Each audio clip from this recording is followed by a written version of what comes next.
परिमळ गेलिया ओस फुल देठी,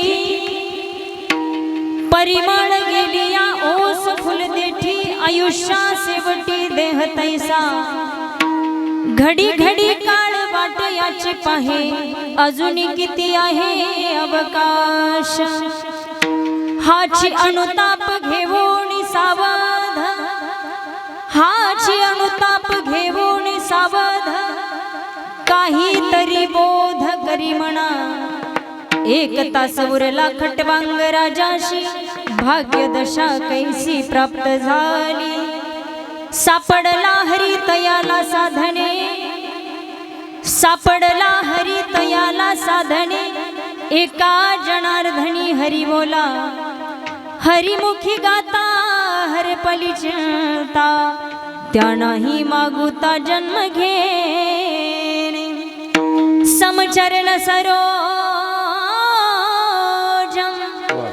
सांद्रणीला बुदाभम, जगननिहित पाणी मंडनं मंडना, तरुण तुलसीमाला कंधरं कंजनेत्रं, सदय धवलहस्तं विठ्ठलं चिन्तयामि, पांडुरंगा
पांडुरंगा करू प्रथम नमन, दुसरे चरण संतांचिया, त्यांच्या कृपादाने कथेचा विस्तारू, बाबाजी सद्गुरु दास तुका, योन्तः प्रविश्य मम वाचमिमां प्रसुप्ता, संजीवयत्यखिल शक्तिधर स्वधाम्ना, अन्यश्च हस्तचरण श्रवणत्वगादिं, प्राणा नमो भगवते पुरुषाय तुभ्यं, हे दुख भंजन मारुति नंदन, हे दुख भंजन मारुति नंदन, सुन लो मेरी पुकार, पवन सुत बिनती बारंबार, पवन सुत बिनती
तुमचा मंगळ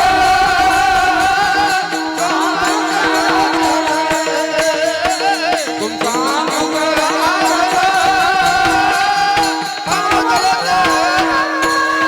सेवेला की सेवक झालो, सेवेला की सेवक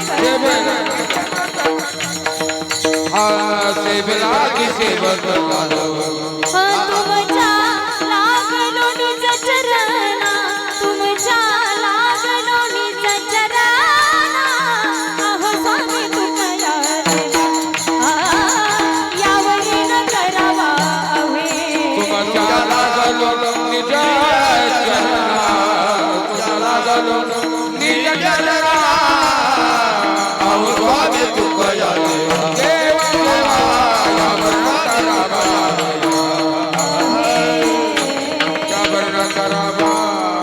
सेवेला की सेवक झालो, तुमच्या लागलो निज चरणा.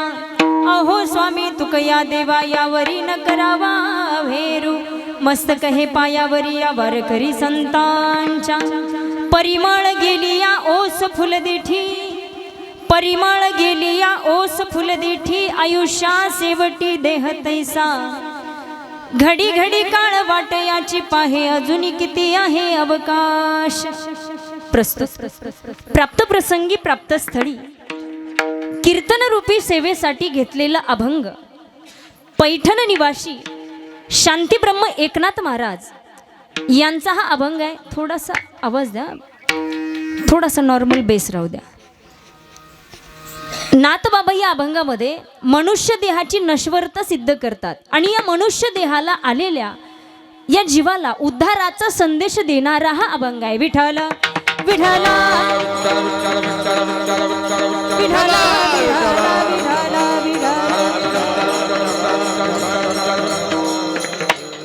अभंगावर बोलण्यापूर्वी अल्पसा परिहार द्यायचा तो असा की आजचं हे कीर्तन किम निमित्त आहे हे सर्वांना आपल्याला ज्ञात आहे. कारण आजचं हे कीर्तन म्हणजे नैमित्तिक कीर्तन आहे. कैलासवासी श्रीमती भिकाबाई विठोबा सूळ यांना 1 वर्ष पूर्ण होत आहे की ज्यांची प्राणज्योत अनंतात विलीन झाली आणि आज हा त्यांचा प्रथम वर्ष श्राद्धाचा कार्यक्रम आहे. तब्बल 100 वर्ष त्या या मृत्यू लोकामध्ये जिवंत राहिल्या आणि नंतर त्यांना आपली इहलोकीची यात्रा पूर्ण केली आहे.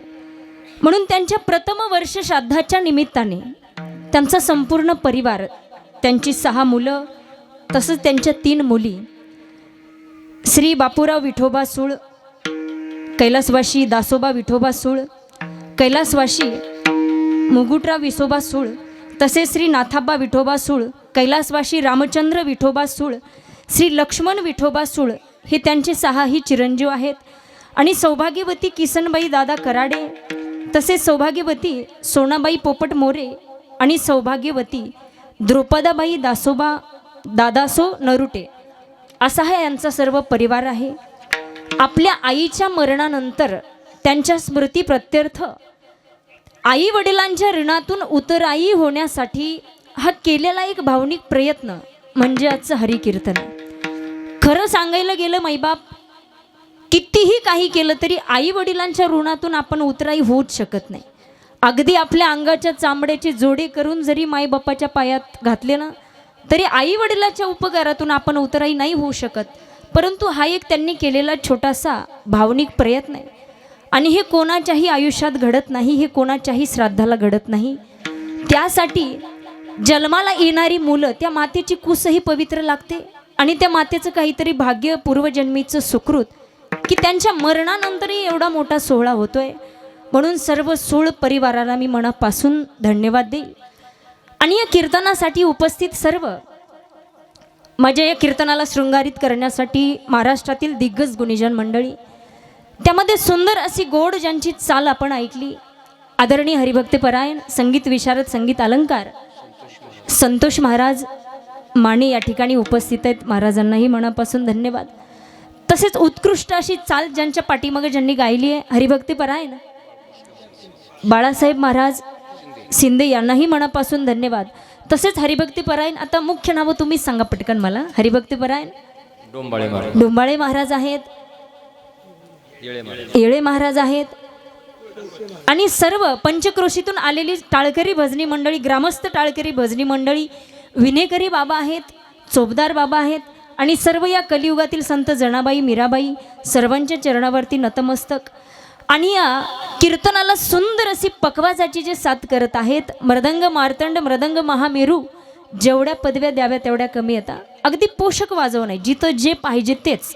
हरिभक्त परायण माऊली महाराज आहेत, त्यांनाही मनापासून धन्यवाद. आणि मला इथं घेऊन येण्याचं काम ज्यांनी केलं माझे पती आदरणीय कोरडे महाराज. आता तसं तर माझी पूर्ण फॅमिली आज माझ्यासोबत आहे. सर्वांना मनापासून धन्यवाद आहेत. कारण मी इथं ज्यांच्यामुळे हे सगळं श्रेय माझ्या घरच्यांना जाते. नाहीतर आपल्याकडे किती टॅलेंट असून उपयोगाचं नाही, घरच्यांचा सपोर्ट असल्याशिवाय काही घडत नसतं. त्यांनाही मनापासून धन्यवाद. तसेच पेटी मास्तर आहेत. आणि या कीर्तनाचं जे शूटिंग चालू आहे दादा, यूट्यूब चॅनलचं नाव बाळू मामाच्या नावानं चांग भलं यूट्यूब चॅनलचे सर्वा दादा या ठिकाणी उपस्थित आहेत. यांनाही मनापासून धन्यवाद देईल. आणि तुम्ही या सूळ परिवारावर प्रेम करणारे सर्व ग्रामस्थ, आप्तेष्ट, नातेवाईक सर्वांना मी मनापासून धन्यवाद देते. आणि आपल्या सेवेकडे वळूया. विठाला विठ्ठल विठ्ठल विठ्ठल विठ्ठल विठ्ठल विठ्ठल विठ्ठल विठाला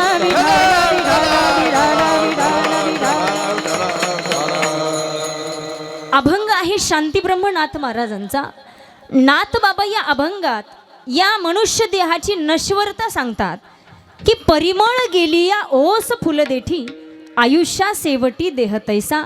या शरीराला एक फुलाची उपमा, फुलाचं रूपक दिलेले. जसं एखाद्या फुलातला सुगंध निघून गेला की कालांतराने ते फुल सुकून जातं, त्या फुलाला शून्य किंमत राहते. तसं या शरीरातला एकदा आत्मा निघून गेला की या शरीरालाही शून्य किंमत आहे. परिमळ गेली या ओस फुलदेठी, आयुष्या सेवटी देह तैसा. आणि मैबाप तो काळ क्षणाक्षणाला आपली वाट पाहतोय. घडी घडी काळ वाट याची पाहे, अजूनही किती आहे अवकाश. आणि पुढे सांगितलं की हाच अनुताप माणसानं लक्षात घ्यायचा. कोणता अनुताप? की आपलं काही खरं नाही, आपल्याला एक दिवशी जायचं आहे, तो काळ असा टपून बसलेला आहे. हा अनुताप माणसानं लक्षात घेऊन खऱ्या अर्थानं सावध होणं गरजेचं आहे. मरणाच्या आधी सावध होणं गरजेचं आहे. बरं महाराज, असं कोणाकोणाचा उद्धार झाला हो हां हरीचं नाम घेतल्यानं? तो उदाहरण सांगितलं नाथ बाबांनी. एक तास उरला खटवांग राजाशी, भाग्यदशा कैसी प्राप्त झाली. सापडला हरी तयाला साधने, एका जनार्दनी हरी बोला. कोणत्या साधनाने महान साधू संतांनी किंवा महान भक्तांनी ते साध्य गाठलं? काय साधन आहे? हरिमुखी गाता हरपली चिंता, त्या नाही मागुता जन्म घेणे. हा अभंगाचा सरळ सरळ भाव. विठाला विठाला विठाला विठाला विठाला. पण अभंगाला सुरुवात करण्याच्या अगोदर आपण थोडक्यात बघणार आहे की हे वर्ष श्राद्ध का करायचे असतात, 10वा 13वा हे विधी नेमकं का करावे बरं? हल्लीच्या काळामध्ये पाहायला गेलं तर आई वडील जर वारले तर मातीला यायला सुद्धा मुलांना वेळ नाही, अशी परिस्थिती आहे. हे विधी का करायचे असतात? 10वा हा विधी आहे, पण 13वं हे शास्त्र आहे. 10वा कदाचित पाठीमागे पुढे करता येतो. एकाच भावकीतली 2 माणसं 4-2 दिवसाच्या फरकाने समजा जर गेली तर कदाचित त्यांचा 10वा हा एकत्र करता येतो, पण 13वा मात्र एकत्र करता येत नाही. कारण 13वं हे शास्त्र आहे. शास्त्र कधी बदलत नाही. मग का करायचा असतो 13वा? तर जीव जन्माला आल्यापासून मरेपर्यंत माणसावर 16 प्रकारचे संस्कार होत असतात.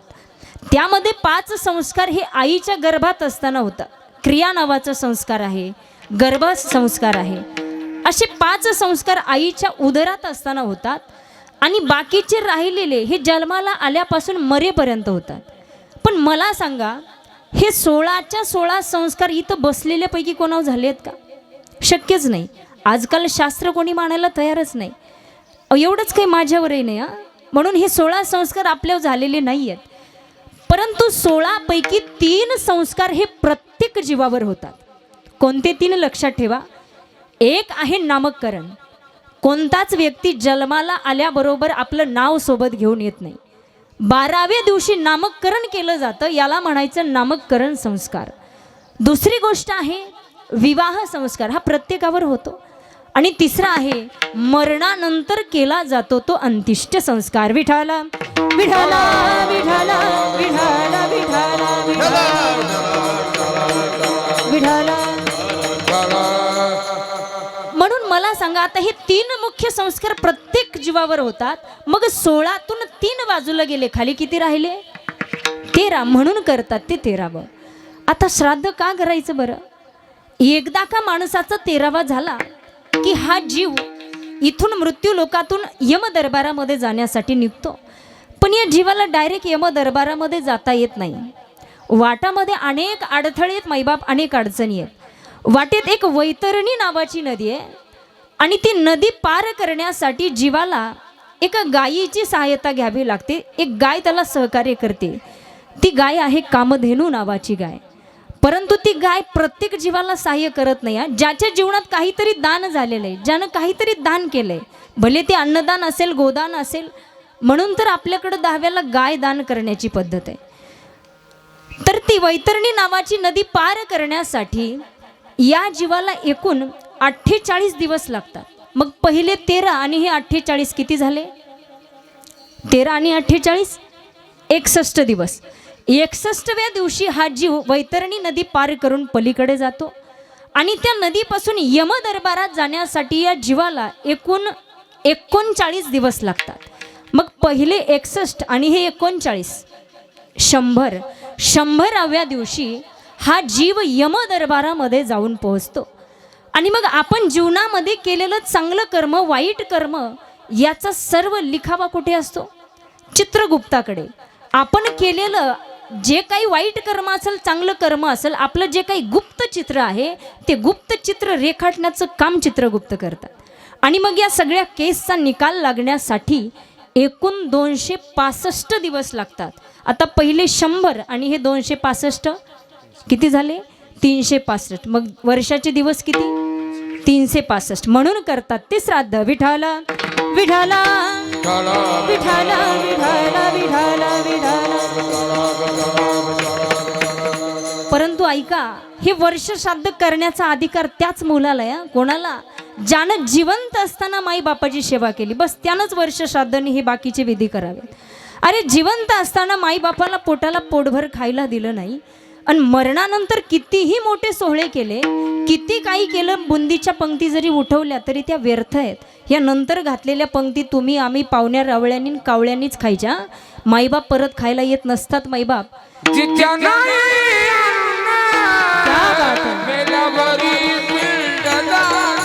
हरी बोल.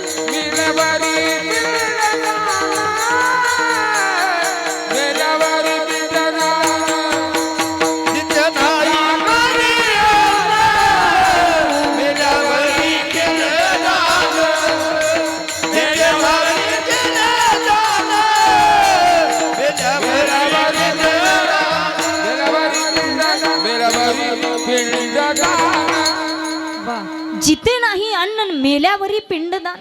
अरे जिवंत असताना पोटाला पोटभर भाकरी दिली नाही, मेल्यावर पिंडदान घातलं काय? वर्षश्राद्ध केले काय? गाव जीव घातला काय? व्यर्थ आहे, व्यर्थ. म्हणून खऱ्या अर्थानं या सर्व कुटुंबांना मी मनापासून धन्यवाद देते. मगाशीच आमची चर्चा झाली, मी ऐकलं अरे मुलं सेवा करतील यात काय नवल आहे, नात सुनानं सेवा करावी. खरंच भाग्य लागतं बरं याला. म्हणून हा जो तुम्ही उपक्रम, हा जो वर्षश्राद्धाचा कार्यक्रम राबवलाय, उत्कृष्ट नियोजन केलंय, त्याबद्दल सूळ परिवाराला मनापासून धन्यवाद देईल. नाथ बाबा हेच सांगतात अभंगामध्ये की मनुष्य देहाची सार्थकता कशात आहे. माणसाच्या जीवनाची नश्वरताही सांगतात आणि मनुष्य देहाची सार्थकताही सांगतात. नाथ बाबांच्या हरिपाठातला हा अभंग आहे. खऱ्या अर्थानं नाथांविषयी विचार केला मैबाप तर नाथ महाराजांनी इतके उपकार या वारकरी संप्रदायावर कोणत्या संतांचे नाहीत. कारण मराठी संत साहित्यातलं 70% लिखाण हे एकट्या नाथबाबांचं आहे. शांती म्हटलं की नाथबाबांचा चेहरा माणसाच्या डोळ्यासमोर येतो. माणसानं किती जीवनामध्ये संयमी असावं, जीवनामध्ये किती शांत असावं, जीवन जगत असताना किती संयम ठेवावा, हे नाथबाबांच्या चरित्रातून आपल्याला शिकायला मिळतं. या अभंगात नाथबाबा सांगतात की जसं फुलातला सुगंध निघून गेला की फुलाला शून्य किंमत आहे. भुईमुगाच्या शेंगातला शेंगदाणा एकदा निघून गेला की की ते टरफलाला शून्य किंमत आहे. तसं शरीरातला आत्मा निघून गेला की या शरीराला ही किंमत शून्य आहे. फुलातला सुगंध निघून गेला, फुलाची जागा कचरा कुंडीत आहे. शेंगातला शेंगदाणा निघून गेला, टरफलाची जागा ही उकिरड्यावर आहे. तसं शरीरातला प्राण देह निघून गेला की या शरीराची जागा ही स्मशानात आहे.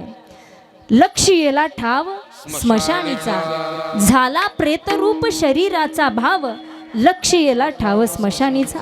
अशी अवस्था या शरीराची आहे.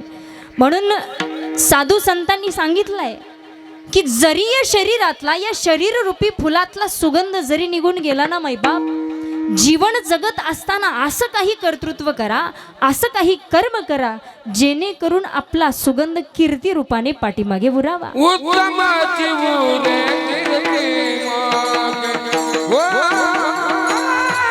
उत्तमाची उरे कीर्ती मागे.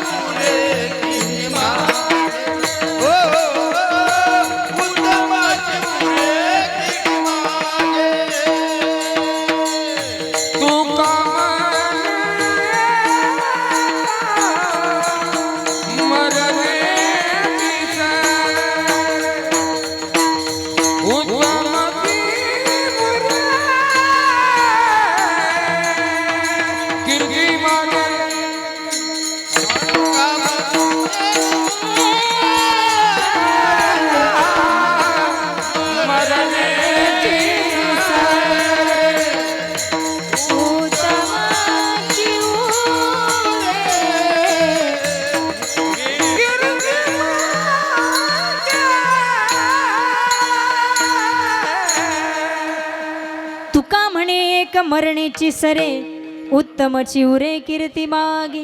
माणसानं कीर्ती रूपानं मागं शिल्लक राहिलं पाहिजे. मेल्यानंतरही 10 वर्ष तरी माणूस जिवंत राहावा. काय म्हणणं आहे तुमचं? मेल्यानंतर माणूस कमीत कमी 10 वर्ष तरी जिवंत राहिलं पाहिजे. तुम्ही म्हणताल असं कुठं असतं का? मेलेले माणसं जिवंत राहतात का? अहो 10 वर्ष म्हणते मी, हजारो वर्ष माणसं जिवंत राहतात.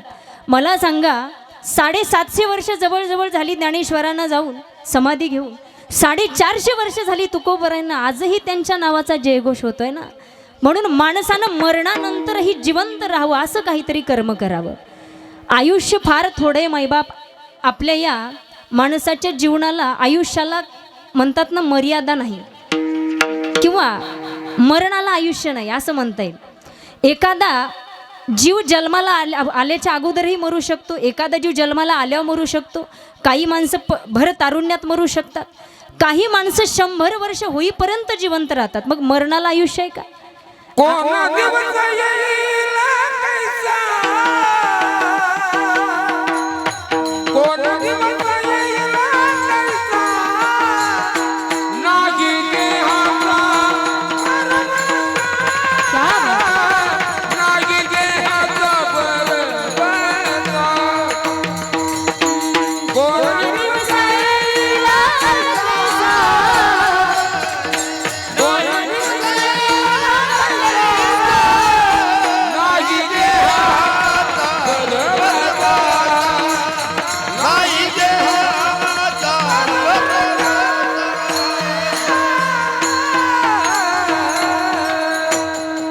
कोण दिवस येईल कैसा, नाही देहाचा भरोसा. या शरीराची काही गॅरंटी नाही मै बाप.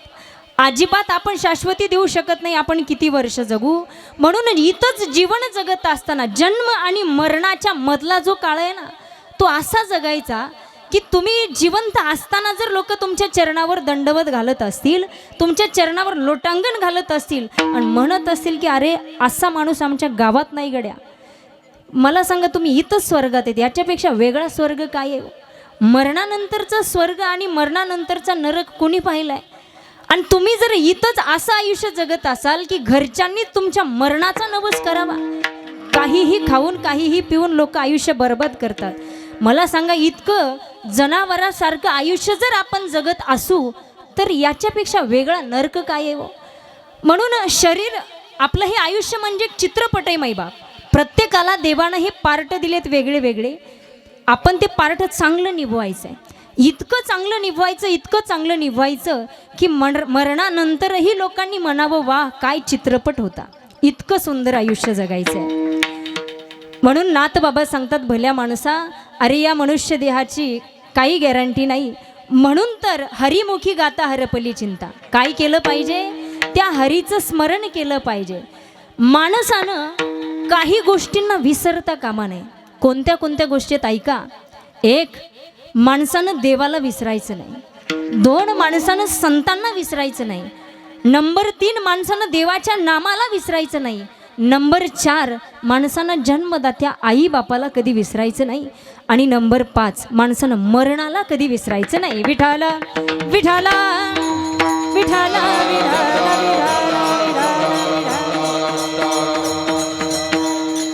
का देवाला विसरायचं नाही? अरे ज्यानं हे शरीर दिलंय आपल्याला, जेने हा जीव दिला दान, तयाचे करील चिंतन, जगत जीवन नारायण गायीन गुण तयाचे. ज्यानं हे सुंदर शरीर आपल्याला दिलंय, हे फार मोठ्या भाग्यानं मिळालंय माईबाप. जसं आंधळ्याच्या टाळीमध्ये कावळा सापडावा तसा हा देह आपल्याला मिळालाय. बडे भाग माणूस तन पावा, बडे भाग माणूस तन पावा, सुर दुर्लभ सब ग्रंथन गावा, सुर दुर्लभ सब ग्रंथन गावा, बडे भाग माणूस तन पावा, बडे भाग माणूस तन पावा. बडे भाग माणूस तन पावा. देवानं हे सुंदर शरीर दिले ना मैबाप, भगवत चिंतनासाठी घातलं पाहिजे. ज्याच्यासाठी देवानं जी वस्तू दिली ती त्याच्यासाठी वापरावी. मला सांगा, देवानं हे शरीर भजनासाठी दिले. देवे दिला देह भजना गोमटा, तोया झाला फाटा बाधिकेचा. मग ते थोडं तरी 20% तरी भजनासाठी वापरावं ना. एक माणूस छत्रीच्या दुकानात गेला, ऐकताय ना तुम्ही सगळे? एक माणूस छत्रीच्या दुकानात गेला आणि दुकानदाराला विचारलं, दादा छत्री कितीला आहे? तो म्हणला 2000 रुपयाला. हा म्हणला छत्री आणि 2000 रुपयाला? तो म्हणला किमतीकडे जाऊ नका, 5 वर्ष काही होणार नाही, गॅरंटी देतो. फक्त 2 पथ्य पाळायचे, उन्हात काढायची नाही, पावसात भिजवायची नाही. मला सांगा, मग देवघरात पुजायची का? जी वस्तू ज्याच्यासाठी निर्माण केली आहे ना, ती त्याच्यासाठी वापरली पाहिजे माईबा. एक माणूस असं रस्त्यानं निघाला, रात्रीची वेळ होती. 4-2 चोरांनी त्याला पकडलं ना, असं मारलं. घरी आला आणि पत्नीजवळ रडून सांगू लागला, म्हणला आज लई चोरांनी मारलं. ती म्हणली, अहो तुमच्या खिशात बंदूक होती ना. म्हणलं बरं झालं काढली नाही, नाही तर बंदूकही घेऊन गेले असते. समजलं का? नाही कळलं. अहो बंदूक काढल्यावर मार कशाला खावा लागला असता. जी वस्तू ज्याच्यासाठी ती त्याच्यासाठी वापरली पाहिजे माईबाप. भगवंताने हे शरीर दिलंय, कधीतरी त्याचं चिंतन करा. जन्माला येताना हा जीव भगवंताला म्हणतो, देवा एकदा, बस एकदा या गर्भवासातून मला दूर कर.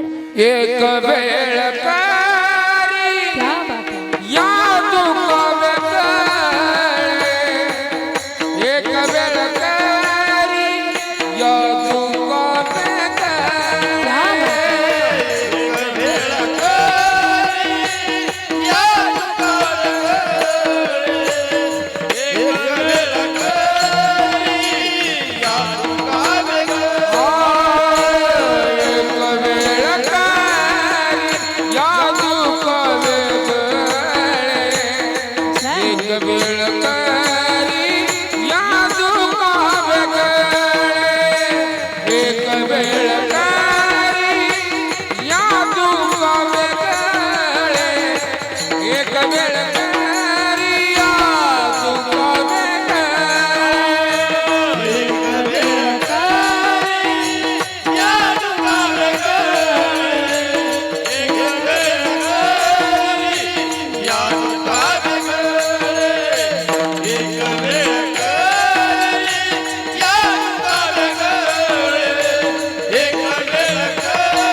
आठवीन पाय हा माझा नवस आठवीन पाय हा माझा नवस आठवीन पाय हा माझा नवस आठवीन पाय हा माझा नवस आठवीन पाय हा माझा नवस आठवीन पाय हा माझा नवस आठवीन पाय हा माझा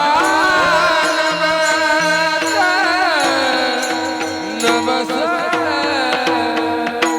वा, जोरदार टाळी वाजवा एकदा. तुम्हाला सांगू का, हे कीर्तन श्राद्धाचे असं मला तरी वाटेना. असं वाटते सप्ताह चालू आहे का काय. हा आनंद आहे. आणि खरं ही रंगदेवता कुठेही येत नाही माईबाप. जिथं सात्विक माणसं आहेत ना तिथंच ही रंगदेवता येत असते. दादा थोडंसं आवाज द्या माझ्या माईकला. एक वेळ करी या दुखावे गळे, एक वेळ करी या दुखावे गळे, दुरितांचे जाळे उगवणी, दुरितांचे जाळे उगवणी, आठवीन पाय हा माझा नवस आठवीन पाय हा माझा नवस.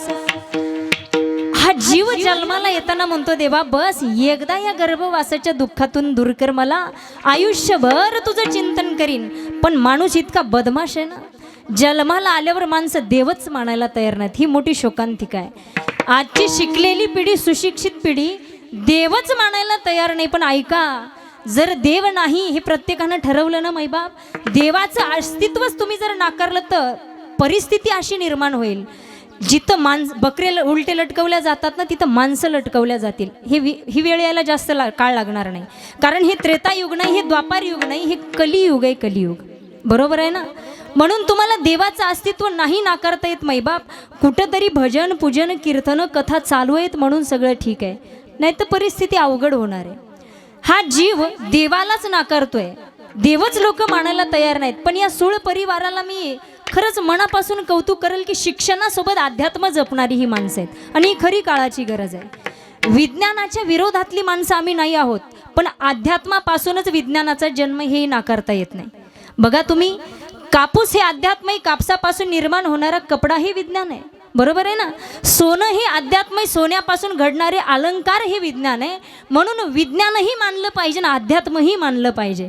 पण जीव असा आहे, जन्माला येताना देवाला खोटी आश्वासनं देतो. देवा जन्माला आलो ना बस मी तुझं आयुष्यभर चिंतन करीन. पण होतं उलटं मैबाप, माणसं भजना पूजनाकडे यायला तयार नाहीत.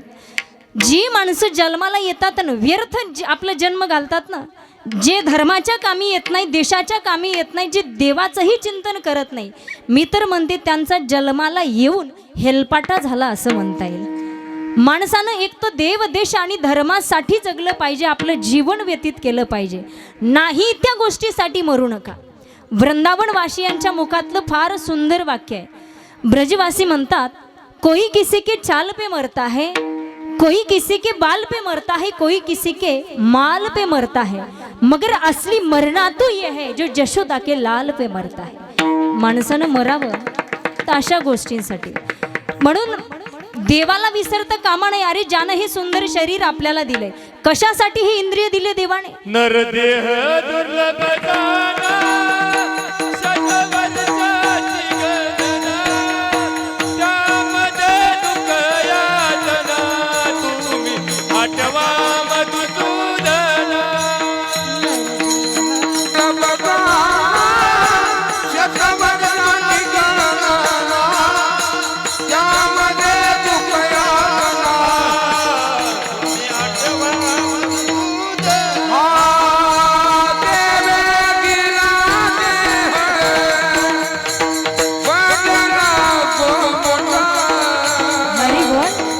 झाला फाटा बालिकेचा,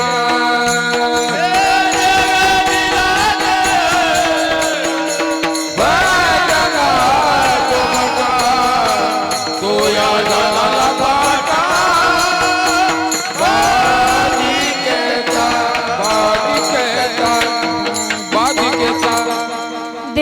दिला देह भजना गोमटा तो या झाला फाटा बादिकेचा, किंवा दिले इंद्रिय हात पाय कान डोळे मुख बोलाया वचन तेने तू जोडसे नारायण. दिले इंद्रिय हात पाय कान डोळे मुख बोलाया वचन. देवानं ही इंद्रिय कशासाठी दिले माईबाप? त्याचं भजन करण्यासाठी. म्हणून तर हे इंद्रियांचे घोडे आपल्या हातात असावे, या इंद्रियांच्या घोड्यांचा लगाम आपल्या हातात असावा आणि माणसानं भगवत चिंतन करावं. देखना इंद्रियों के ना घोड़े बड़े, इनमें हरदम ये संयम के कोड़े पड़े. अपने रथ को सुमार्ग लगाते चलो, कृष्ण गोविंद गोपाल गाते चलो. देवानं मुख दिले त्याचं भजन करण्यासाठी. वाचे कमल मुख राम भजन को दिया, कमल मुख राम भजन को दिया.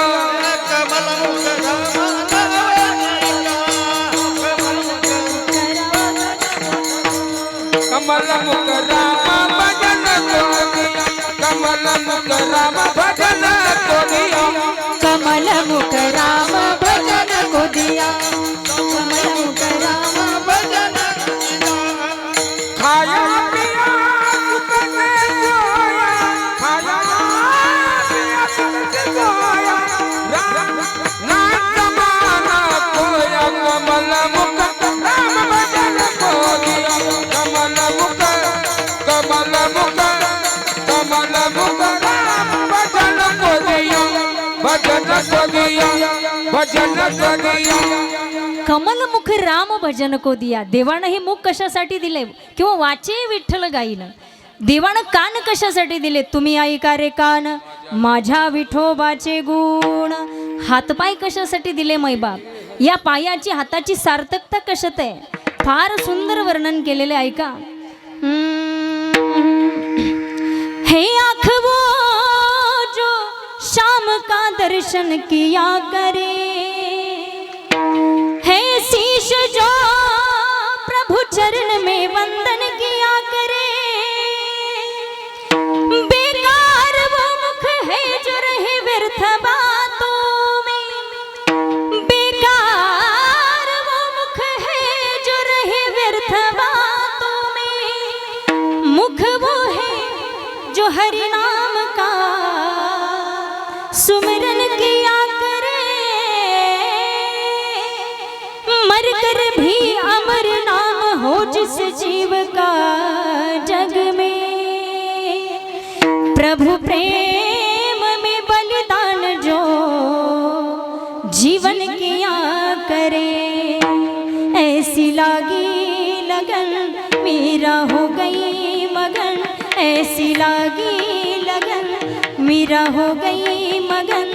ओ तो गली गली हरि गुण गाने लगे, ऐसी लागी लगन मेरा हो गई मगन, ऐसी लागी लगन मेरा हो गई मगन.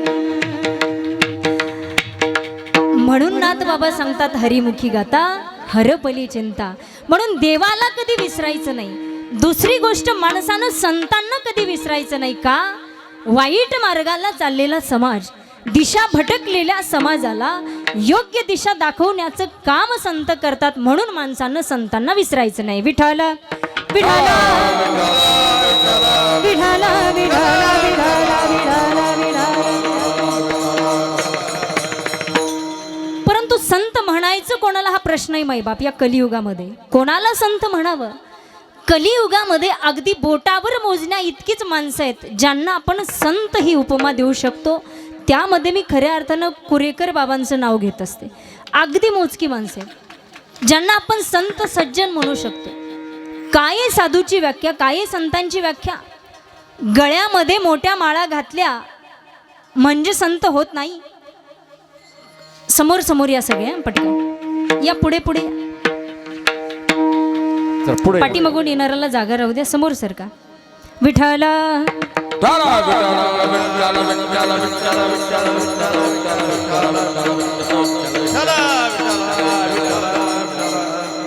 कोणाला म्हणायचं साधू, कोणाला म्हणायचं संत? नवतीते संत माळा मुद्रांच्या भूषणे, गळ्यात मोठ्या मोठ्या माळा धारण केल्या म्हणजे संत होत नाही मैबाप. कपाळाला मोठा टिळा लावल्याने संत होत नाही. ते संतत्व शरीरात लागतं. बाह्यरंग साधना पाहत नाही देव, अंतरंग साधना. अंतरंग साधनेने साधू ओळखायचा असतो. एकदा रामकृष्ण परमहंसांकडे एक व्यक्ती गेला. सर्वांचं लक्ष इकडे असू द्या. रामकृष्ण परमहंसाकडे एक व्यक्ती गेला आणि म्हणू लागला, महाराज साधू किसे कहते हैं. आता समजा तुम्ही आमच्याकडे आला तर आम्हाला विचारलं की ताई महाराज कोणाला म्हणायचं, आता अवघड आहे की नाही. आता तो व्यक्ती रामकृष्ण परमहंसाकडे गेला आणि त्यांनाच विचारतो की महाराज साधू किसे कहते हैं. महाराजांनी ओळखलं हे गिराईक नेमकं कोणत्या कॅटेगरीतलं आहे. महाराज म्हणतात, बेटा मुझे नहीं पता साधू किसे कहते हैं, आपको पता है तो बताओ. त्यावेळी त्यांना उत्तर दिलं, महाराज साधू में और कुत्ते में कुछ अंतर नहीं है. काय म्हणला तो, साधू में और कुत्ते में कुछ अंतर नहीं है. बोले कैसे. ओ बोला साधू भी दर दर भटकता है और कुत्ता भी दर दर भटकता है. राग आला रामकृष्ण परमहंसांना. उठले आणि खाडकन त्याच्या एक कानाखाली लावले आणि पुढे आता रामकृष्ण परमहंस उत्तर देतात, ऐका बेटा तू कहता है कि साधु में और कुत्ते में कुछ अंतर नहीं है, तो सुन कुत्ता भी दर दर भटकता है रोटी के लिए और साधु भी दर दर भटकता है भिक्षाम देही माँ. लेकिन जब कुत्ते को रोटी मिलती है तो कुत्ता एक कोने में जाता है. वहाँ अगर दूसरा कुत्ता आया तो रोटी छोड़कर दूसरे कुत्ते को काट के खाता है. मगर हमारे साधु को जब रोटी मिलती है वहाँ अगर कुत्ता आया तो हमारा साधु बाट के खाता है. इसे कहते हैं साधु. याला म्हणायचं संत.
म्हणून मैबाप ज्यांच्या अंतकरणामध्ये प्रत्येक जीवाविषयी प्रेम ओतप्रोत भरलेलं असतं किंवा तोच साधू ओळखावा देव तेथेची जाणावा किंवा ज्यांचा हेत विठ्ठल तेची संत तेची संत ज्यांचा हेत विठ्ठल ज्यांचा विषयच नारायण झालाय ना खऱ्या अर्थानं त्यांना म्हणायचं संत. ही संतांची व्याख्या आहे. अशा संतांची संगत माणसाला गरजेची. म्हणून संतांना कधी विसरायचं नाही. राहिली तिसरी गोष्ट देवाच्या नामाला विसरायचं नाही.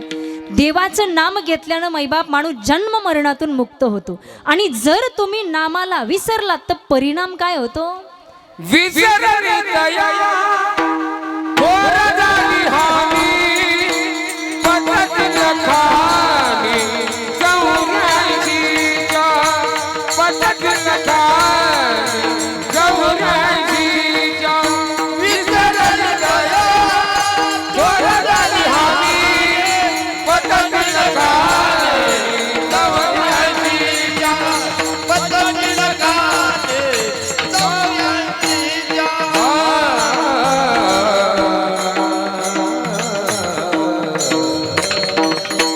विसरली तया थोर झाली हनी पचतील खाणी 84च्या. तुम्ही देवाला विसरलात तर हा परिणाम आहे. तुम्ही देवाच्या नामाला विसरलात तर माऊली ज्ञानोबराय सांगतात हा नामासी विन्मुख तो नर पापिया आणि हरिविन धावया नपवे कोणी. म्हणून देवाच्या नामाला विसरता कामा नये. दुसरी गोष्ट माणसानं मरणाला विसरायचं नाही. आणि झालंय असं प्रत्येकाला माहित आहे मला मरायचंय. कोण आहे असं इथं बसलेला पैकी सांगा ज्याला माहित नाही मला मरायचंय. प्रत्येकाला माहित आहे. पण माणसाचा भ्रम असा झालाय की मला बरेच वर्ष जगायचे. हे चुकीचं आहे. हा भ्रम काढून टाका. भ्रमण धरिया देहाचा, विठ्ठल म्हणे कारेवाचा, पडोनी जाईल कलेवर. काही गॅरंटी नाही मैबाप. म्हणून माणसाचा हा भ्रम आहे ना, हा भ्रम काढून टाका. एक माणूस दुसऱ्याला जळताना पाहतोय स्मशानभूमीत गेल्यावर, पण माणसाला तितक्या पुरतं वैराग्य निर्माण होतं. अरे काय खरंय बघा ना, काल माणूस बोलाव आणि आज गेला. काय खरंय माणसाच्या आयुष्याचं. पण हे कुठपर्यंत, एकदा त्या माणसाला पेटवून स्मशानातून घरी निघालं की पुन्हा माणसाची तेच हेवे देवे चालू होतात. म्हणून संत म्हणतात, एक पाहात सा एकाची दहने, एक पाहत सा एकाची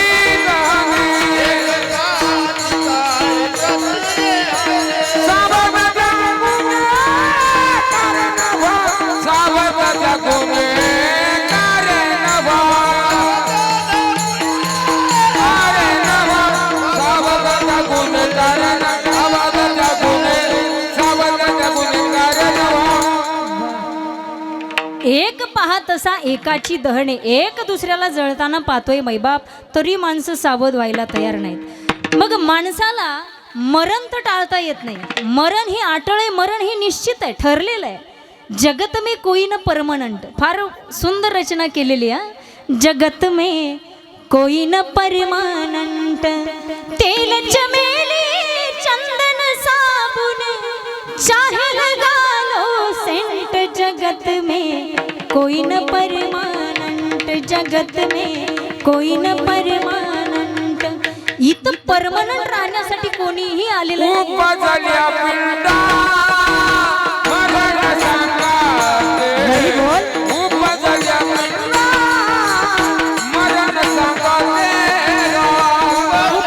पिंडा मरण सांगाते, उपजल्या पिंडा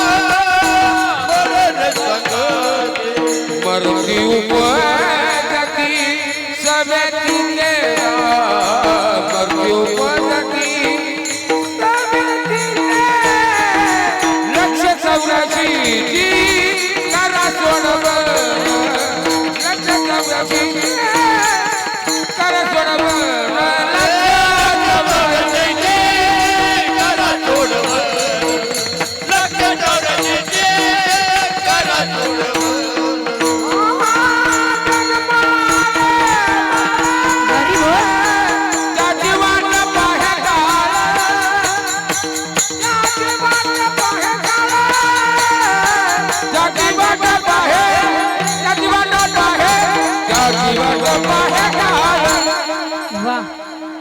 उपजल्या पिंडा मरण सांगाती, उपजले मेले सवेची ते, किंवा उपजले बाळ त्याची वाटप आहे काळ.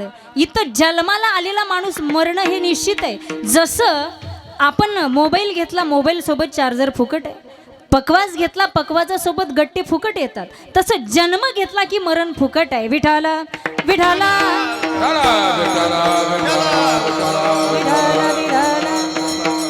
म्हणून ऐका मैबाप, आपण ज्याला या शरीराला मी म्हणतो, शरीराचे संबंधी नातेवाईक त्यांना आपण माझे म्हणतो, पण ज्यांना आपण मी आणि माझं म्हणतो ते आपल्या सोबत येणारं नाही आहे. ऐका, लक्षात ठेवा, माणूस मेल्यानंतर मुलं बाळं हे घरात राहतात, पत्नी उंबरठ्यापर्यंत येते, नातेवाईक स्मशानापर्यंत येतात, आणि हा देह कुठपर्यंत येतो? देहश्चितायाम. देह फक्त आपल्याला चितेपर्यंत, एकदा पेटला की याची सुद्धा काय होते? माती होते. माती शरीराची होय माती, कोणी न येते संगाती, कोणी सोबत येत नाही. म्हणून एका कवीनं मरणाराची आत्मकथा एका आपल्या शब्दात वर्णन केलेली बघा, फार सुंदर आहे. मरणारा माणूस कधी बोलत नसतो, पण मरणाऱ्या माणसाच्या अंतकरणामध्ये, मनामध्ये काय असू शकतं हे कवीनं आपल्या शब्दात वर्णन केलंय. तो मरणारा व्यक्ती बोलतोय, सजवत होते सगळे मला, मी आज शांत निजलो होतो. सजवत होते सगळे मला, मी आज शांत निजलो होतो. बहुतेक आसवांच्या धारांनी मी आज चिंब भिजलो होतो. शेवटची अंघोळ होती गरम गरम पाण्याची, शेवटची अंघोळ होती गरम गरम पाण्याची. सर्वांची घाई होती मला डोळे भरून पाण्याची. आज मात्र वेगळंच काहीतरी घडत होतं. आज मात्र वेगळंच काहीतरी घडत होतं. आणि वैऱ्याचंही प्रेम माझ्यावर जडत होतं. आणि असंच होतं मैबाप, जिवंत असताना कोणी कोणाला तोंडानं धड बोलत नाही, पण मेल्यानंतर माणसं म्हणतात खरंच माणूस चांगला होता.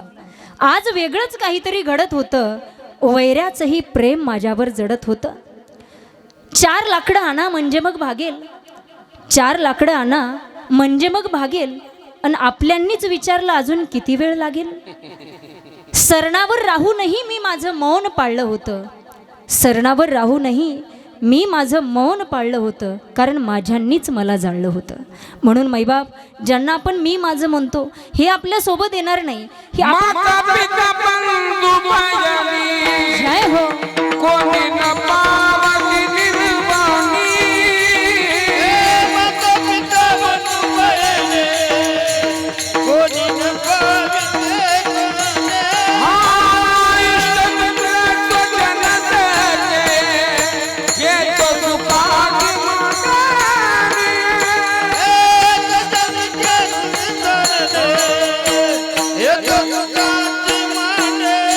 हाय जगामी दुःख भोगी, कुंभ पातकातनी.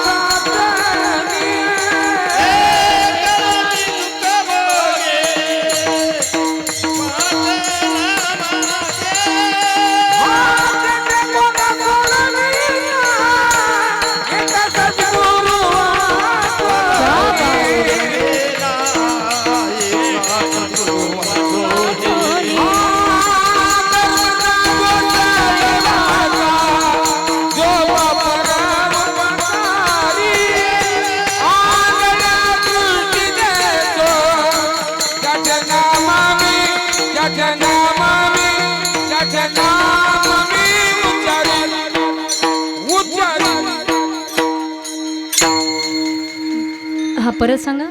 माता पिता माता पिता बंधू भगिनी येतो कोणी न पावती निर्वाणी. इष्ट मित्र स्वजन सखे हेतो सुखाची मांडणी. मैबाप, क्या बात आहे. हे बाकीचे जे आहे ना, आपण म्हणतो ना मी आणि माझं ही भावकी गावकी, हे कोणी सोबत येत नसतं. अंतकाळाला माणसाला एकट्यानं जावं लागतं. म्हणून अंतकाळाचा संगाती जर कोण असेल तर बस तो पांडुरंग परमात्मा आहे. अंतकाळीचा सोयरा तुका म्हणे. म्हणून माईबाप त्या भगवंताचं चिंतन केलं पाहिजे. आणि माणसानं मरणाला विसरायचं नाही. आपलं मरण डोळ्यासमोर ठेवून माणसानं जगायचंय. जर माणसानं आपलं मरण डोळ्यासमोर ठेवलं ना, माणसाचं पाऊल कधी चुकीचा पडणार नाही. मरण टाळता येत नाही, पण मरण सुधरवता येतं. बरं, मरण सुधरवता येतं, मरणाची तयारी करता येते. तुम्ही म्हणताल मरणाची तयारी करायची, याचा अर्थ काही लाकडं जमा करायचे का? असं नाही. माणसाचं मरण कसं सुधरवता येतं, माणसाचा शेवट गोड कसा करता येतो, कशाने माणसाचा शेवट गोड होतो, तर अंतकाळाला देवाचं नाव मुखाला आलं ना, माणसाचा शेवट गोड होतो. काही थोडा बहुत लाग पाठ, पाठ करा भक्ती भाव जरा बळकट.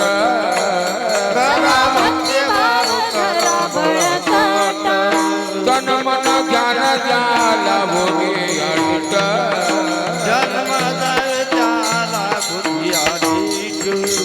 जरी करणे असेल गोडसे बटगा, राम राम स्मरागे, राम राम स्मरा आगे, राम राम स्मरा.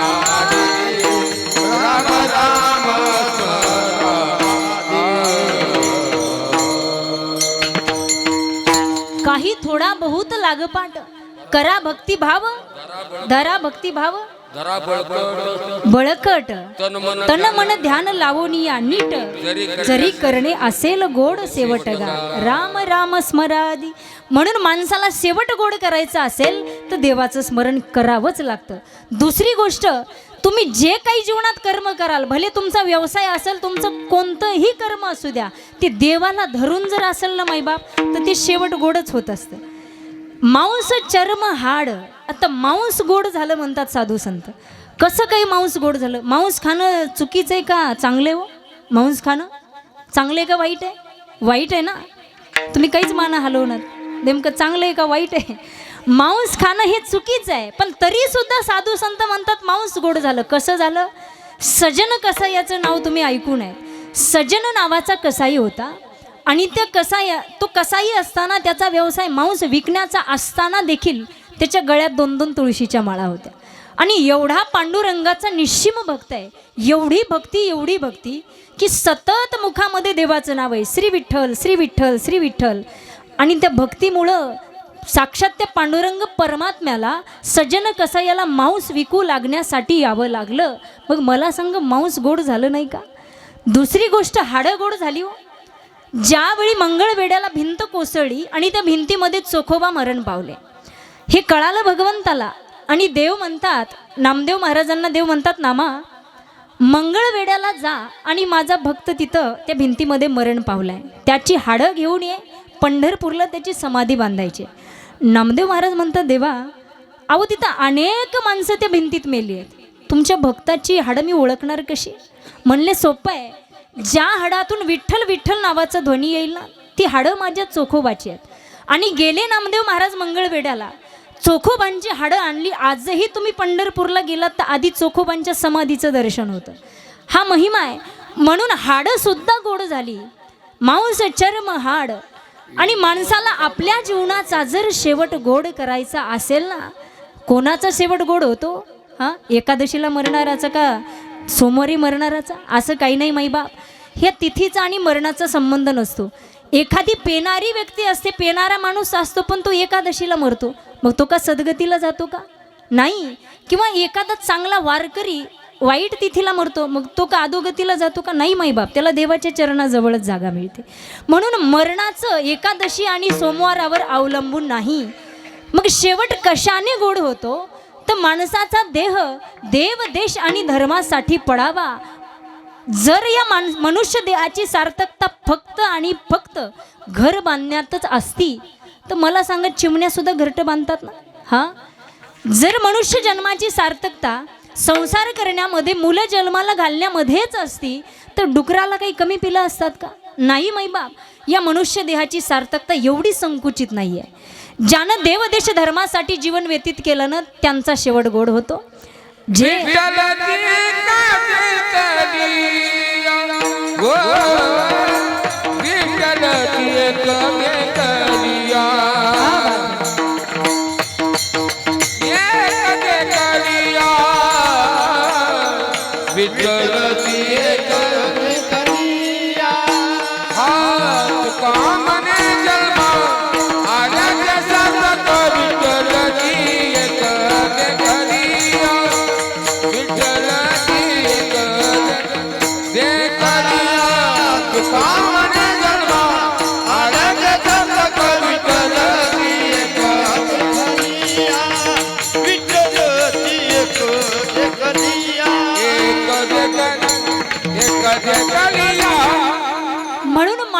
माणसाचा शेवट कसा गोड होईल याची तयारी करायची.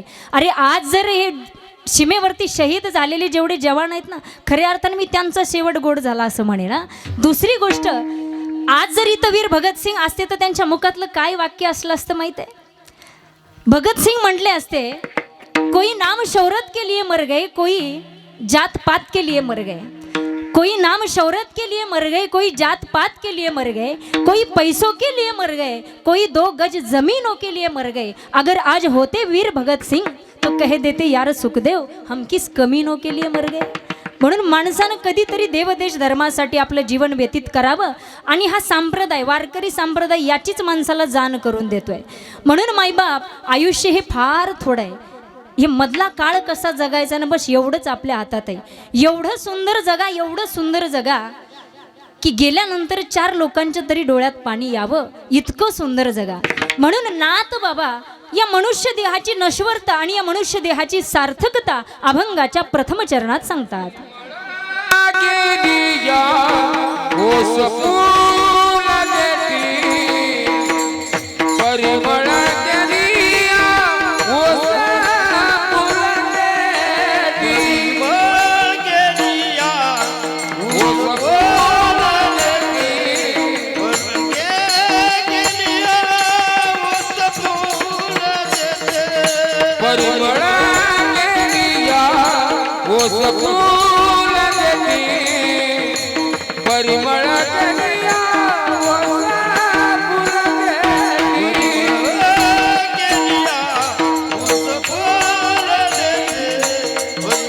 परिमळ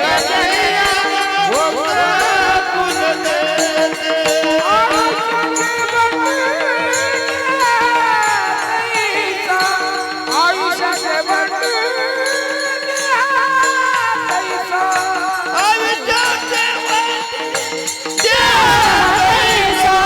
आयुष्याचे वाटी देह तैसा.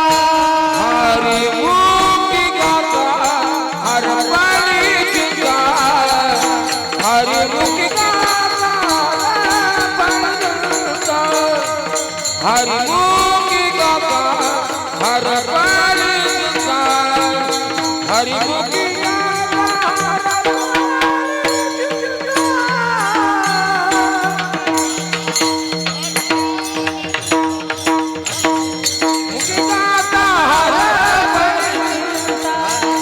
हरि मुक्ति गाता हर पैर चिंता हरि मुक्ति गाता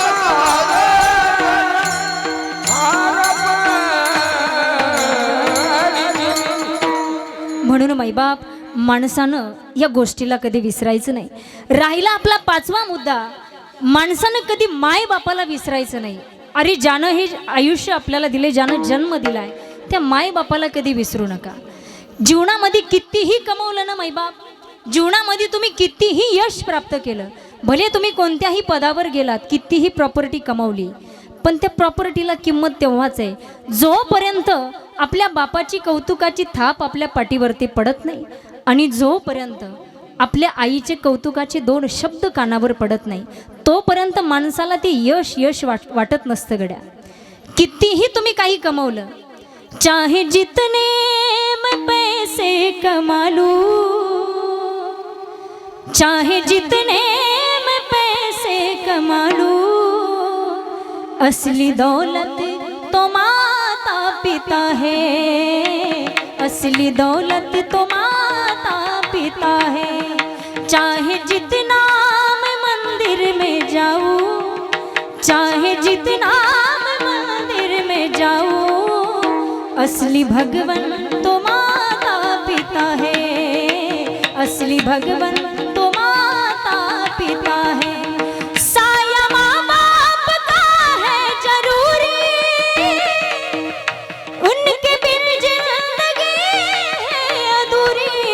चाहे भागू मैं, चाहे भागू मैं, चाहे भागू मैं खुशियों के पीछे, असली सुख मेरे माता पिता है, असली सुख मेरे माता पिता है, असली सुख मेरे माता पिता है.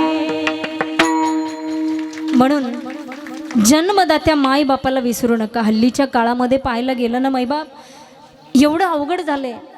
जन्मदात्या माय बापाला पोरं विचारायला तयार नाहीत. पण खरं सांगू का, आज तुम्ही तुमच्या आई वडिलांना जर ताट ढकलून देत असाल ना, तेच संस्कार तुमच्या मुलावरती. लेकरं शिकवण्यापेक्षा कृतीतून जास्त शिकतात. तुम्ही जर ताट ढकलून देत असाल ना, तुमचा मुलगा नाही भाकर तुमच्या थोबाडावर फेकून मारल तर नाव फिरवून ठेवा. जे तुम्ही कराल तेच संस्कार तुमच्या घरामध्ये निर्माण होत असतात. म्हणून ऐका, माय बापाची सेवा करा गड्या. तुम्हाला पांडुरंगाकडे जायची गरज नाही, पंढरपूरला जाण्याची गरज नाही. सकल तीर्थाची धुरेन जे का माता पितरे, सगळे तीर्थ आपल्या माईबापाच्या चरणात आहेत, माईबापाच्या सेवेत आहेत. तुम्ही आई वडिलाची सेवा करत नसाल आणि बाकी किती तीर्थ भ्रमण केलं, काहीही केलं तरी ते व्यर्थ आहे, व्यर्थ. काही माणसं म्हणतात का हो, कशासाठी माईबापाला एवढं श्रेष्ठ मानायचं, का बरं आई एवढी श्रेष्ठ आहे, काय कारण आहे याचं. ऐका, ज्यावेळी किती टाइम आहे आपल्याला, 12 बरोबर 12ला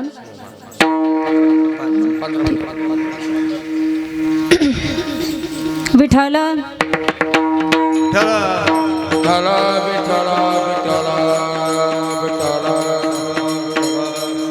का आईची सगळे थोरवी गातात. अहो, देवालाही आई या शब्दाचा नवला वाटतो.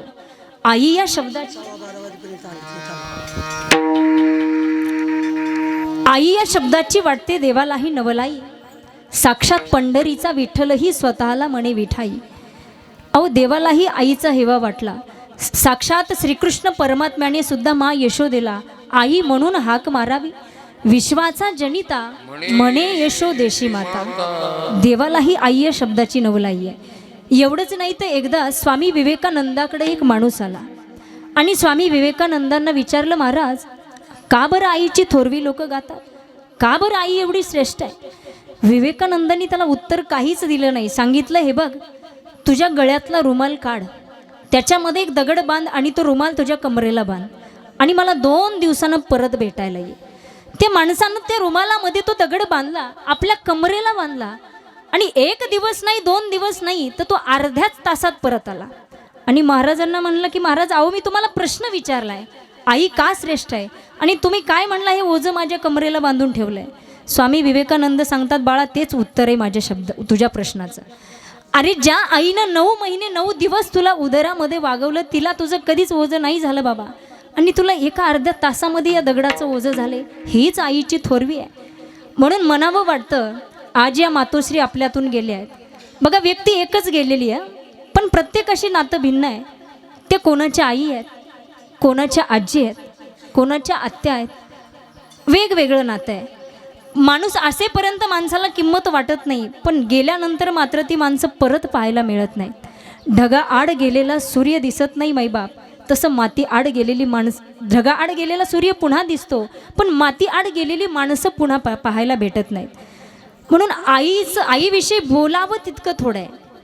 आज या घरातल्या मातोश्री गेल्यात आणि या सूळ परिवारावरती दुःखाचा डोंगर कोसळलेला आहे. म्हणून म्हणावं वाटतं, विजला हो नंदा दीप, कशी जाऊ मी मंदिरी. विजला हो नंदा दीप, कशी जाऊ मी मंदिरी. सावळी वो माझी आई, मला किती वो प्रेम देई. सावळी वो माझी आई, मला किती वो प्रेम देई. सावळी वो माझी आई, मला किती वो प्रेम देई. विजला हो नंदा दीप, कशी जाऊ मी मंदिरी. विजला हो नंदा दीप, कशी जाऊ मी मंदिरी. माई बापाची किंमत माणूस शब्दात नाही व्यक्त करू शकत. माझ्या जीवनातला एक अनुभव सांगते आणि आपण या ठिकाणी पुष्पवृष्टी करणार आहोत. माईबाप, माझ्या स्वतःचा वैयक्तिक अनुभव सांगायचा झाला तर माझ्या लहानपणी माझ्या आईवडिलांनी अगदी ऊस तोडण्याचं काम केलेलं आहे. कर्नाटकामध्ये माझे आईवडील ऊस तोडायचे.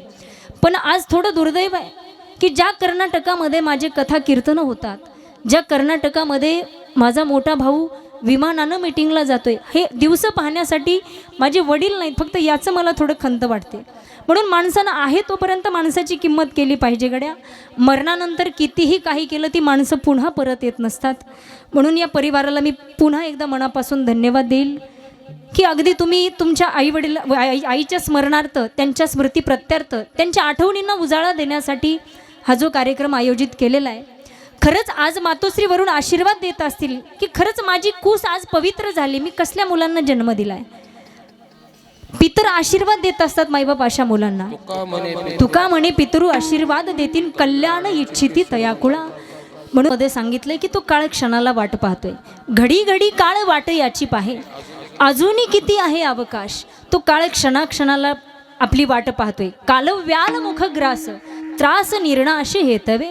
भागवतामध्ये वर्णन आलंय की त्या काळरूपी सर्पाने आपल्याला अर्ध गिळलेलं आहे. अर्ध काळरूपी सर्पाने आपल्याला अर्ध गिळलंय. जसं की एखाद्या बेंडकीला सापानं गिळलेलं असतं ना, पण त्या बेंडकीचं लक्ष पाठीमागं नसतं की अरे आपल्याला पकडलंय कोणी गिळलंय.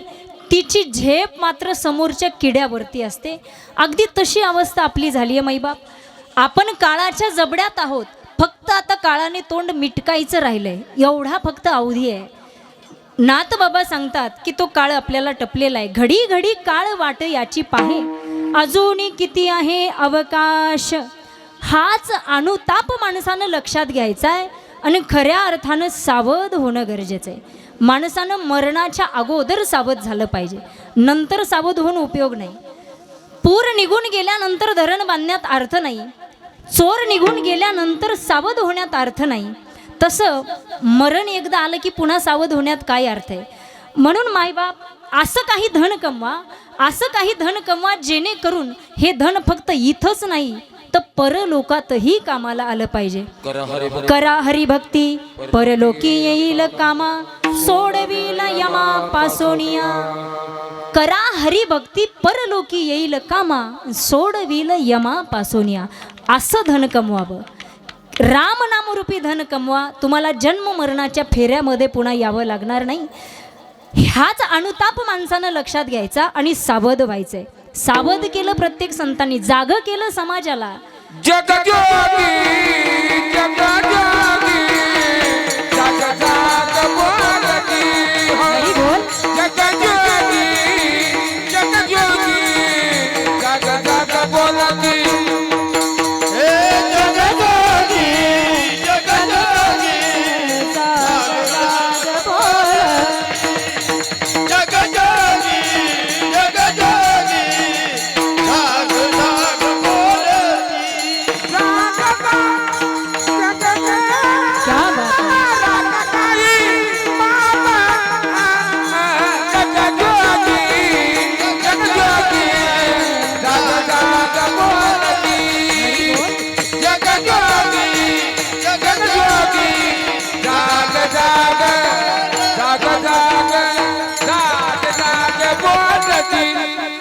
जगजोगी जगजोगी जाग जाग बोलती.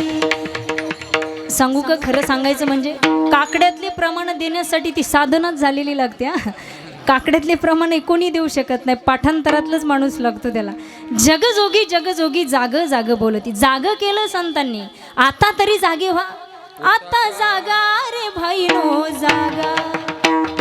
किंवा उठ जागे वारे आता, स्मरण करा पंढरीनाथा, भावे चरणी देवा माता. सुखविले राजनाचा, उठ जागे वारे आता, स्मरण करा पंढरीनाथा, भावे चरणी देवा माता. सुखविले राजनाचा.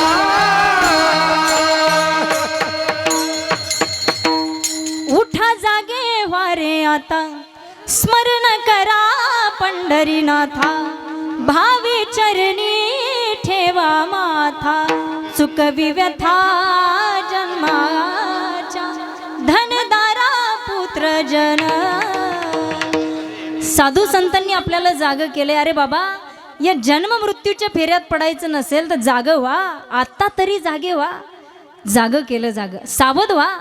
हाची अनुताप घेवोनी सावध, काहीतरी बोध करी म्हणा. बरं, कोणाकोणाचा उद्धार झाला हो? नाथ बाबांनी एक उदाहरण दिले. एक तास उरला खटवांग राजाशी, भाग्यदशा कैसी प्राप्त झाली. खटवांग राजाला 1 तास बाकी होता मरणाला. किती? 1 तास. 1 तासामध्ये देवाचं स्मरण केलं आणि भगवंताची प्राप्ती करून घेतली. हा महिमा आहे, म्हणून हरिमुखी गाताय. बरं, लक्षात ठेवा.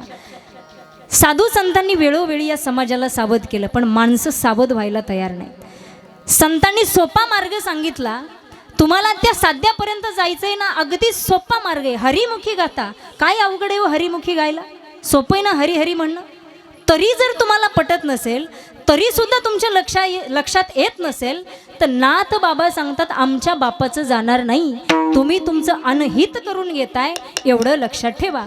येथे कोणाचे काही बा गेले, येथे कोणाचे काही बा गेले, येथे कोणाचे काही बा गेले, येथे कोणाचे काही बा गेले, येथे कोणाचे काही बा गेले, येथे कोणाचे काही बा गेले,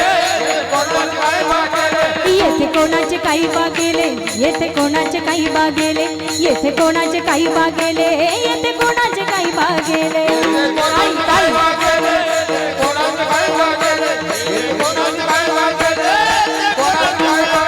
ज्याचे त्याने अनहित केले, ज्याचे त्याने अनहित केले, ज्याचे त्याने अनहित केले, ज्याचे त्याने अनहित केले. येथे कोणाचे, येथे कोणाचे, येथे कोणाचे काही बागेने येते कोणाचे काही बागेने येते कोणाचे काही बागेने येते कोणाचे काही बागेने कोणाचे काय वागेले कोणाचे काय वागेले ताई ताई कोणाचे काय वागेले कोणाचे काय वागेले एक साथ ताई ताई हात वरती घ्या हे जरी नाही कालं तरी दुसरं येईल हे जरी नाही कालं तरी दुसरं येईल सरते से बट्टी बा काळ बांधून नेईल सरते से बट्टी बा काळ बांधून नेईल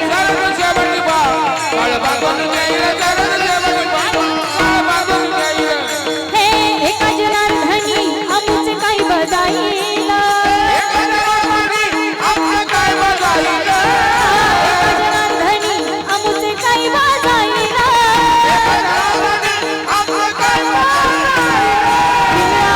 पिंगळा महाद्वारी बोली बोली तो देखा पिंगळा महाद्वारी पिंगळा महाद्वारी बोली बोली तो देखा पिंगळा महाद्वारी जय हो हे वर्तमान घोटे वाला वर्तमान घोटे वर्तमान घोटे वाला वर्तमान घोटे नटकेने बोलो आम्ही वर्तमान घोटे नटकेने बोलो आम्ही वर्तमान घोटे पिंगा ग बाई पिंगा ग बाई पिंगा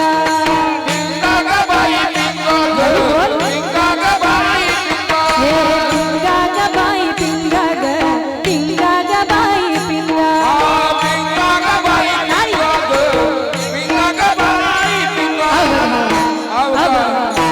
अवघा धांगड धिंगा ग अवघा धांगड धिंगा ग अवघा धांगड धिंगा ग धांगड धिंगा ग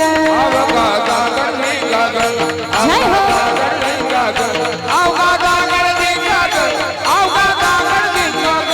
हे निर्गुण निराकार दाता माहुर माझगा दाता माहुर माझगा हे निर्गुण निराकार दाता माहुर माझगा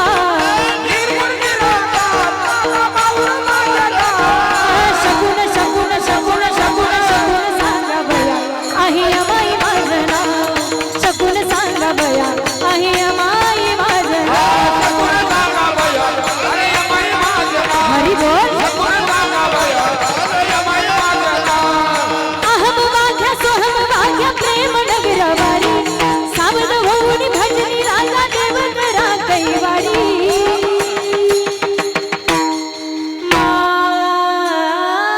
माझ्या मल्हारीची माझ्या मल्हारीची वारी माझ्या मल्हारीची माझ्या मल्हारीची वारी मल्हारीची माझ्या मल्हारीची वारी मल्हारीची माझ्या मल्हारीची वारी मल्हारीची माझ्या मल्हारीची वारी मल्हारीची